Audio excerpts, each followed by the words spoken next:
So if Zeta's Raiden project wasn't already dead in the water, kind of like the Friday video discussing that, it seems that maybe it is now. We know that Takara has come out talking about their Raiden project, and it appears that they're going to be making a masterpiece version of the train set, and it looks like it's going to be tough competition for Zeta. And if Zeta hasn't already canceled their plans, they probably will. We're going to talk more about this coming up.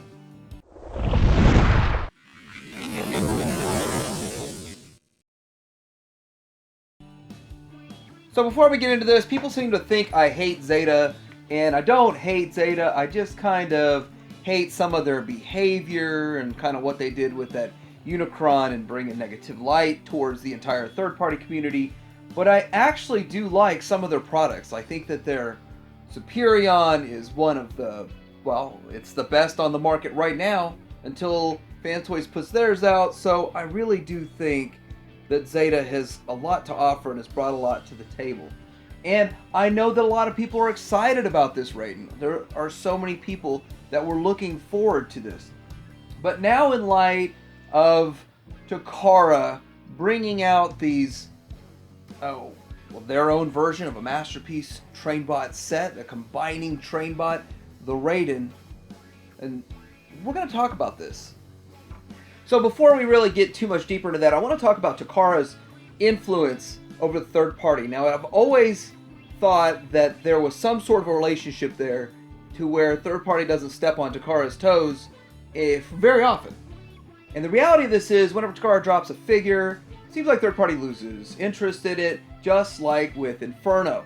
And you see that once they put their Inferno out, X-Transbot's completely canceled their version, whether it was out of respect, whether they didn't feel like it would sell, or theirs wouldn't hold up to the official. And the same thing going on with Ironhide. Now, the Ironhide and the Ratchet, I don't even think that's Takara's best work. I think a third-party company could destroy those figures, but nobody else has tried, and I always wondered why. Because I know they look at it and say, I could do better. I know Fans Toys looks at this figure and says, I can do better, but they don't really take on Takara. And there's a reason why Takara wins in the end. They are, at the same time, the most expensive and the cheapest. And here's why. Because almost everything that they produce gets knocked off. And with knockoffs sometimes come improvements. There's also upgrade kits that work on both the official and the knockoffs. But when you look at this, how can a third-party company compete when there's knockoff companies selling them for $30? I mean, it's just, you can't really compete in that manner. So that's one reason why I think third parties back off once an official comes out. Takara also is able to pull off excellent looking figures in both modes, and with that, the transformation sometimes is a bit challenging, but it's always relatively intuitive. It's not as perplexing as, say, some transformations in the third-party realm. And that's another reason, because they actually do a great job when it comes to transformations, aesthetic, and some people can argue about excessive backpacks. So now in the case of Zeta, Zeta has not worked on anything that Takara was working on at the same time. Now, we know they were working on their Unicron at the time. Hasbro was working on their Unicron, and that was a big mess. But the reality is that they usually just make combiners. That's really what they do best, and they should continue doing that. But now is it going to be commercially viable? Y'all heard that before? Commercially viable?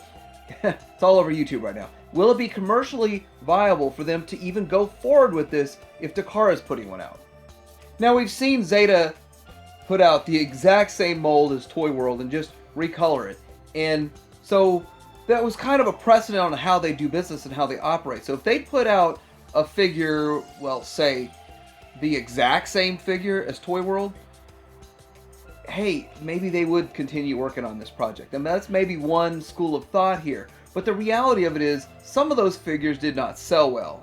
This one's on sale for, what, $30 at some of these places. And then we have a Kosmos, which I have to admit, it's not a bad-looking Kosmos. They didn't do a bad job. But the mold's already out there. And I really think the people that wanted that mold already bought it with Toy World and don't really want to rebuy the mold again.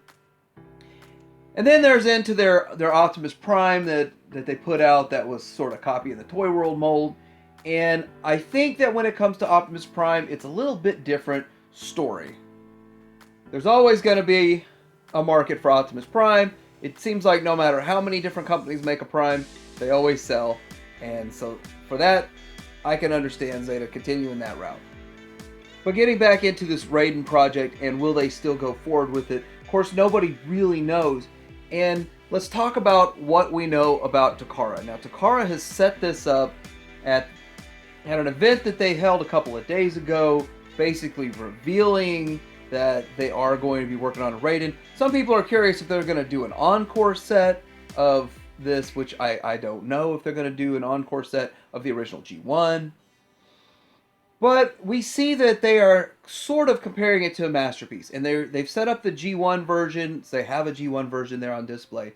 They have some masterpiece figures, and they're showing kind of a G1 Optimus Prime next to the masterpiece Optimus Prime, and where they've come. And really that is symbolic to showing that they're going to take a G1 Raiden, take it to a masterpiece Raiden. And Takara has never made a combiner yet. A lot of people were wanting to know, well, what's the MP50 gonna be? And well, they didn't even put out that this will be MP50, by the way. But could it be this Raiden? So, looking at all of this, what will a Takara combiner look like? It would be interesting to see how they go about it. Obviously, there won't be any die cast in it. Be interesting to see the coloring, how much of this thing will get painted, and how exactly will it go together. It's also funny that they did come out with their pictures of Black Convoy today, so Takara has shown us what it's going to look like, and pricing at $259. Other places will probably get it below $250.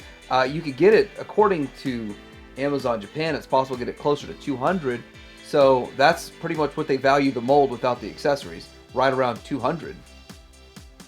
So it makes you wonder, how much is this thing gonna cost? Now, I don't even want to guess, because we see how expensive Takara's pricing has become lately, and if this thing is truly scaled to masterpiece, you're looking at approximately 20 or so inches, and I don't know, when you're looking at 200 bare bones for an Optimus Prime, then maybe 400, 450.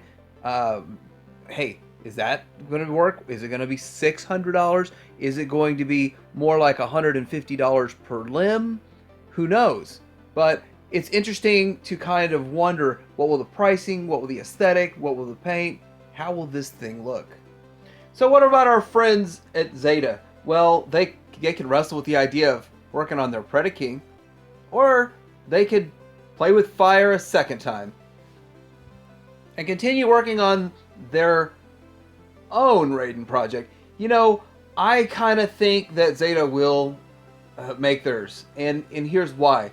Because I think they learn how to stay off the limelight, or out of the limelight. I think that's why you haven't heard anything from them except for their reissue, is because they're going to work on it in secret and put it out at one time and just deal with it. Because here's the thing about Zeta. They kind of do whatever they want. That's why they're out on their own now. They're doing what they want. They operate in their own way. And guess what? They're still around. I actually thought that the whole Unicron situation would have destroyed them. And I have to admit, I'm happy. I don't want to see any third-party company go under. I don't want to see any third-party company stop making figures, because that's less figures and less options that we all have. I'm personally excited about all of the options that we're going to get with this train set, even though this isn't a character I would have gone after initially and gotten excited for initially. Just seeing the history behind this character, and now what might turn into a battle, but who knows.